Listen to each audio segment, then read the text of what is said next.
Bien, amigos, como habíamos adelantado, ya se encuentra con nosotros en línea el congresista de la República, José William Zapata. Él es presidente del Congreso. Agradeciéndole por la atención que nos brinda, le damos la cordial bienvenida a Andahuaylas. Muy buenos días. Gracias, Juan Díaz, muchas gracias. Gracias por la gentil invitación. Hablamos hace un tiempo atrás también, con Así es. gusto. Congresista, si tuviera la gentileza de más o menos hacernos un resumen de lo que sucedió el día 7 de diciembre, que conllevó a la sucesión presidencial que contempla la Constitución, para ahora tener como presidenta a la señora Dina Boluarte, y cuál fue el rol del Congreso en este proceso. Ya, fíjate, el día 7 de diciembre fue una fecha en que nosotros esperábamos que el expresidente de la República, Pedro Castillo, viniera al Congreso en razón a que él tenía una moción de vacancia por permanente incapacidad moral. Razón nuevamente a una serie de carpetas de carácter penal que había presentado la fiscal de la Nación en una denuncia constitucional. Esas llegaron al Congreso y nosotros nos preparábamos para recibirlo en la tarde. Pero cerca del mediodía, de pronto apareció en la televisión el expresidente y dio un mensaje a la nación. En ese mensaje a la nación, él violó la Constitución flagrantemente, ¿no? Y se convirtió en un usurpador.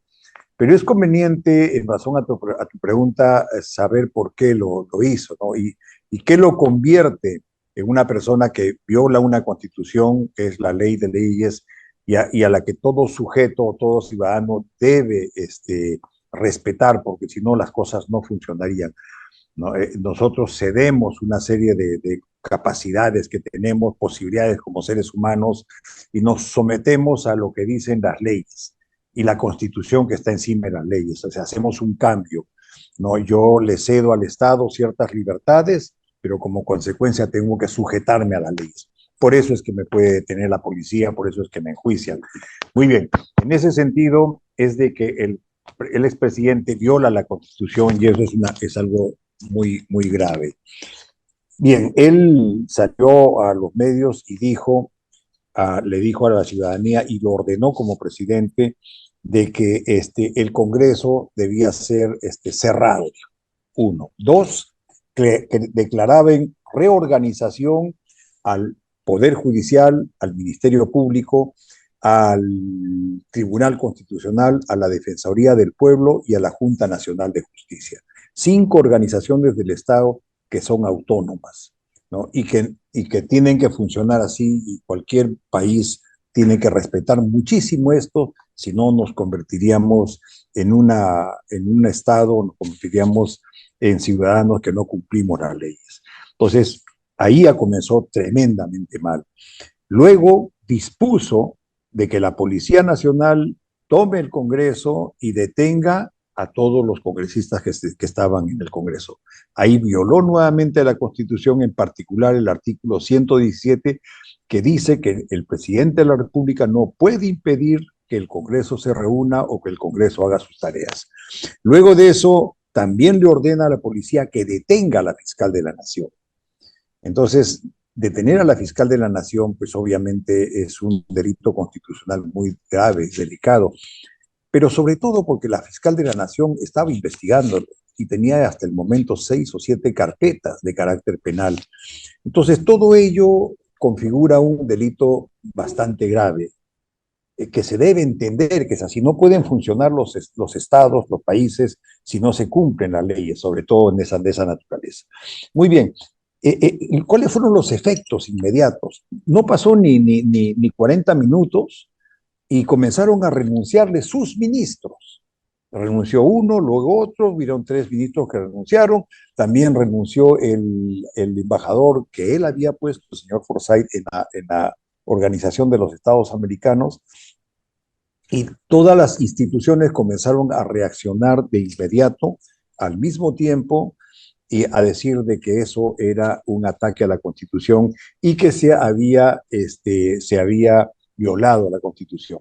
Pero también uno se pregunta por qué llega el presidente a ello. Yo creo que el presidente llega a ello porque se vio acorralado por la Fiscalía y por el Congreso de la República por una serie de delitos de carácter penal y porque justamente, ¿no? Quizás ha servido también eso, el señor Sarratiel Marrufo. Marrufo, exactamente, estaba en el Congreso de la República dando sus declaraciones a la comisión de Fiscalización.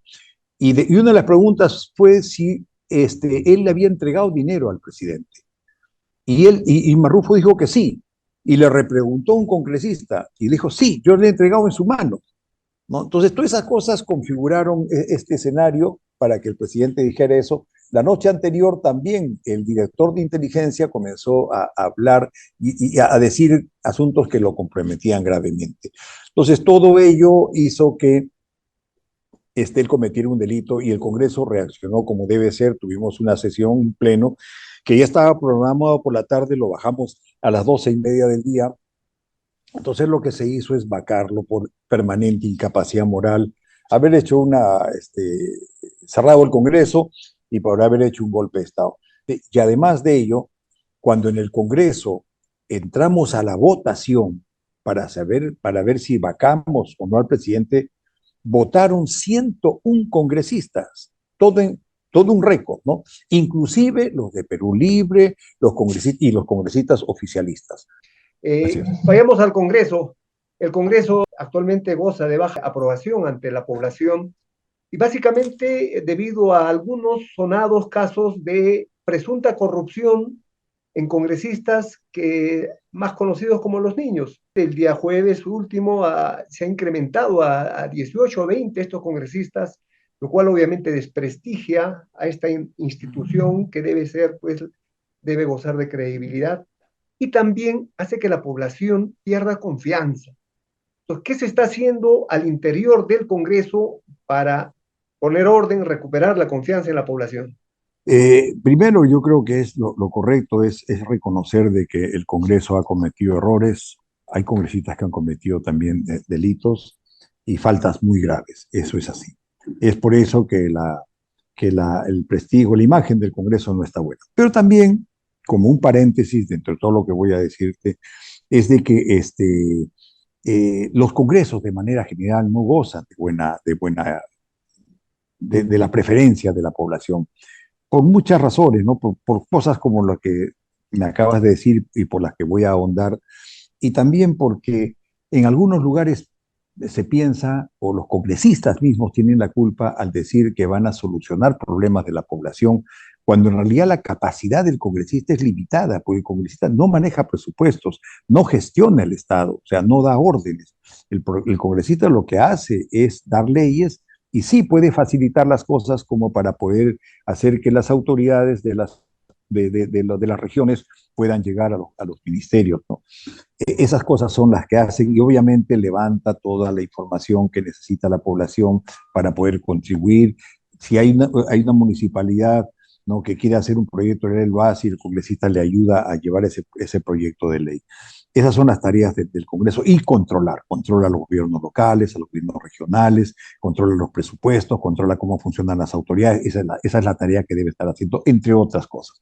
Muy bien. Pero sí, el Congreso han habido faltas muy graves como aquellas que responsabilizan a un grupo de congresistas inicialmente de Acción Popular, ¿no?, a los que los llaman los niños, que ahora, como bien dice, se ha extendido a 18 que han entrado como, no, como parte de un proceso judicial. El proceso obviamente va a tener que seguir y ahí decantarán y algunos que van a quedar, otros que saldrán o que quedarán como testigos, pero de todas maneras eso hace daño. Y eso está en razón a que, al parecer, ¿no?, todo indica, por lo que se puede leer en los medios, de que hubieron algunos de ellos que se comprometieron con el gobierno del expresidente Castillo para evitar que él sea vacado, ¿no? Entonces, como consecuencia de eso, ellos pidieron obras para sus regiones o la investigación lo va a decir, de repente hicieron algunas otras irregularidades. Todavía eso está en investigación, eso hace daño. También ha hecho daño el asunto de un congresista al cual se le acusa por un abuso sexual, ¿no? Entonces, y también tenemos otro congresista que ha sido condenado ya en segunda instancia, ¿no?, en Trujillo, por asuntos de corrupción con una empresa que él tenía. ¿Qué es lo que ha hecho? Esas son las cosas que nos hacen daño, ¿no? Este asunto que tú dijiste y todo lo demás, y por ahí algún exabrupto, cosas que dicen los congresistas. No es, siempre hay algunos que van a estar de acuerdo, pero con, con lo que dicen unos congresistas y otros, otra parte de la población que no va a estar de acuerdo con ellos, ¿no? Por ejemplo, mucha gente está de acuerdo con lo que dicen los de Perú Libre, pero muchos no, mucha población no está de acuerdo con esos congresistas. Y sucede lo mismo cuando se trata de Avanza País o Fuerza Popular. Hay gente que está de acuerdo con cómo llevan las cosas Avanza País, Fuerza Popular, por decir, pero muchos otros que no. Entonces, ese es el problema del Congreso. Pero bien, ¿qué es lo que ha hecho el Congreso? El Congreso le ha puesto 120 días de sanción al congresista Díaz Monago, y además él ha sido también denunciado a la Fiscalía de la Nación, ya dentro de un proceso penal. Y luego de esa primera sanción de 120 días al mismo congresista, la subcomisión de acusaciones constitucionales y la comisión de permanente lo han inhabilitado por 10 años. Es un término de tiempo grande. Eso está para que pase a pleno, y en el pleno seguramente el resultado va a ser el mismo y él quedará inhabilitado por 10 años al margen del proceso que le está haciendo la Fiscalía. En el caso de otro congresista que durante el pleno le metió un golpe, un puñete a otro congresista, me refiero al congresista Pasión Dávila, a él, el Congreso, la mesa directiva específicamente, le ha colocado 120 días de inhabilitación o de sanción, y obviamente toda sanción involucra que no reciba su salario. Luego también por ética se han sancionado con 120 días a algunos congresistas a los cuales llaman niños, y a otros más. Y se están haciendo investigaciones con otros congresistas. Adicionalmente, también hay unas denuncias que están haciéndose en fiscalía. O sea, sí vamos tomando acción con los congresistas que han cometido faltas muy graves o delitos, como acabo de decirte. Sin embargo, es posible que también esto falte informar para que se sepa lo que se está haciendo, y en unos días más van a comenzar a salir otras sanciones para otros congresistas. Sin embargo, es obvio de que han habido errores y eso suena mucho más. Gracias. Actualmente, congresista, se está llevando a cabo nuevamente el paro indefinido, particularmente acá en la región de Apurímac, en Andahuaylas, el paro es casi total. Si bien es cierto, no hay violencia, no hay vandalismo, a Dios gracias, porque también las fuerzas del orden han tomado sus previsiones, pero sí se está impidiendo el normal desempeño, el normal desarrollo de las actividades. Uno de los puntos de reclamo es el adelanto de elecciones. Ya el Congreso ha aprobado en esta legislatura el adelanto y propone las elecciones generales para abril 2024. Eso es lo que va a regir. ¿Hay posibilidades de que esto se acorte más? ¿O qué se va a hacer para que pueda conformarse o explicar mejor a la población también por qué necesariamente tiene que ser en abril? Sí, antes de darte respuesta a esto, quiero, y disculpa por no haberlo hecho antes, saludar a Andahuaylas, a Purímac, el lugar muy, muy precioso, ¿no? Por tu intermedio, saludar a los ciudadanos, a la población de Andahuaylas, y valga la entrevista que me estás haciendo para poder también hacerles conocer esto y hacerles llegar espero que no, desear que ellos puedan comprender lo que se les está diciendo, lo que les estoy diciendo, y que sirva también para que puedan calmar algo de los ánimos que puedan tener, que con justa razón muchos de ellos sí hacen unos reclamos porque ciertamente el Estado no ha estado presente, eso es correcto. Muy bien. Y hacen justa razón, hacen justos reclamos. Lo que sí hay que tener cuidado es que no se infiltren algunas personas que hacen daño, pero los reclamos son correctos y yo los reconozco. Y conozco Andahuaylas, pues trabajé allí. Lo que decidió el Congreso de la República es hacer un recortamiento del mandato del presidente de la República y de los congresistas. Y se hizo el recorte para julio del año 24, o sea, ahí hacemos la transferencia con el nuevo presidente, y en abril son las elecciones, primera vuelta. ¿Por qué es que se toma ese tiempo? Porque el Jurado Nacional de Elecciones y la OMPE afirman que ellos necesitan de ese tiempo para poder llevar adelante una serie de, de, de, de hechos que tienen que realizar, como por ejemplo inscripciones. Luego, me refiero a los candidatos, el RENIEC también tiene tareas que hacer, hay elecciones primarias y una serie de cosas que se van haciendo aparte de eso. Hay primera vuelta, segunda vuelta, hay revisiones, hay censuras y hay candidatos que salen y una serie de cosas. Muy bien, todo eso, para todos ellos afirman que necesitan un año para poder hacer ese trabajo. Ahora, no hacer eso en el tiempo que pide el Jurado Nacional de Elecciones y la OMPE significaría de que se tendrían que acortar los plazos, y al acortarse los plazos habrían problemas inclusive para que algunos partidos políticos puedan intervenir en las elecciones, para que los partidos políticos puedan elegir, ¿no?, a sus candidatos a congresistas o a otros cargos con más tiempo, y puedan elegir a los que son mejores todavía como candidatos, poner como candidatos buenos. Pero adicionalmente el Congreso de la República también tiene que hacer algunas modificaciones de carácter constitucional que necesitan dos votaciones, necesitan tiempo y necesitan discusión. Ya están avanzadas algunas de ellas, ¿no? Pero nosotros tenemos que hacer, por ejemplo, cosas importantes como esta es una renovación de congresistas por tercios. O sea, a la mitad del mandato se puede ir una tercera parte, o no están ya los 4 años o 5 años, perdón, sino estarían solamente 2 años y medio o 3 años. De ahí se renueva el Congreso, una tercera parte se va. También es necesario que se hagan unas modificaciones al artículo 117 de la Constitución de la República, donde dice donde debe decir que el presidente de la Sale de República vacancia. también, claro, o sea, el 117 que tiene que ver con la vacancia, ahí también debe decir que por asuntos de corrupción puede irse. Adicionalmente a ello, también tenemos que el adelanto mismo de las elecciones requiere dos legislaturas para poder hacerlo. Bien, hay dos asuntos que son de bastante discusión, y que son la reelección y también la bicameralidad. La bicameralidad, yo en lo personal pienso que es algo necesario, hace que pueda haber una Cámara de Senadores y una Cámara de Diputados. Todos los países de Sudamérica, y buena parte, si no es la gran mayoría, de los países del mundo, tienen las dos cámaras, de senadores y diputados. Muy bien, la Cámara de Senadores tiene unas responsabilidades que son diferentes a la de diputados. Ahora los congresistas hacen de todo. Por ejemplo, aprueban una ley. Esa ley, ¿no?, los mismos congresistas la están aprobando ese mismo momento con segunda votación, o dentro de 7 días también con otra votación, pero con menos votos. Si hubiera una Cámara de Senadores, esa ley que los congresistas aprueban pasaría a senadores. Senadores la revisa, o la puede rechazar o pasarla. Además, los senadores son los que elegirían a quienes el Congreso tiene la responsabilidad de elegir, como por ejemplo al Tribunal Constitucional, al Defensor del Pueblo, al Jurado Nacional, a la Junta Nacional de Justicia, y también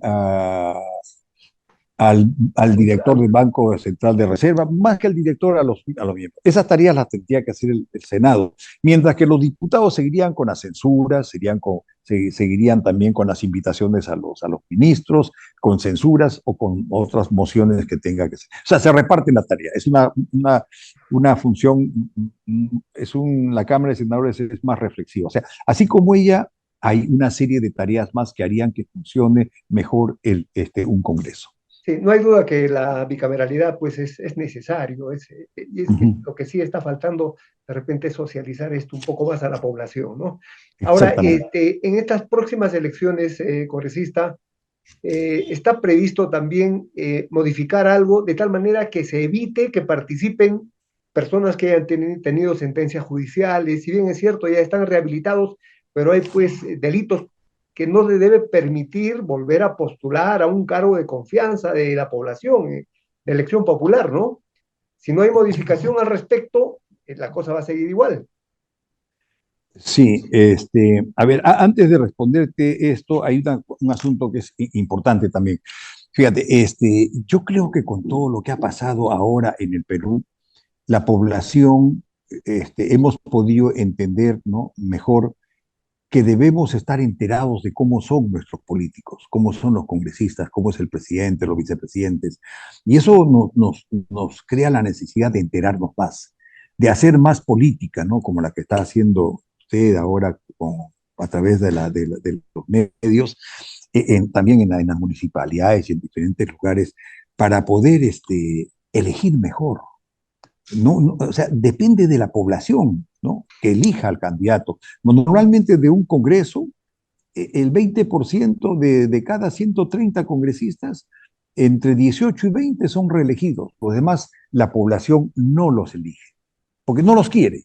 Ahora, se debe conocer más para que inclusive de esos 20 a 25 o 20 que elige, escojan a los mejores. O sea, depende de la población para escoger a los buenos congresistas y a los demás que los saquen. No los necesita, no los quiere. Muy bien. Y con respecto a la pregunta que me hace, sí. O sea, ningún ciudadano que haya sido sentenciado, ¿no?, que esté su proceso, ¿no?, ya con sentencia o esté cumpliendo condena, puede postular para ser congresista. Lo que se está viendo es que además de los delitos de terrorismo, tráfico ilícito de drogas, eh, delitos del honor sexuales o de familia, ellos también deben tener restricciones para poder presentarse, para poder presentarse. No está todavía esa ley, pero ellos no deben tener el acceso a, a una instancia política. Correcto. Finalmente, congresista, ¿qué mensaje le da usted a la población de Apurímac, de Andahuaylas, frente a estos hechos que lamentablemente persisten, ¿no? El paro. Sí, mira, yo lo que yo le diría, le digo a la población de Andahuaylas, porque conozco Andahuaylas, he trabajado en Andahuaylas en momentos que no eran fáciles. Después volví también a Andahuaylas en dos oportunidades, he estado allí. Sé que es un pueblo guerrero, de hecho que sí.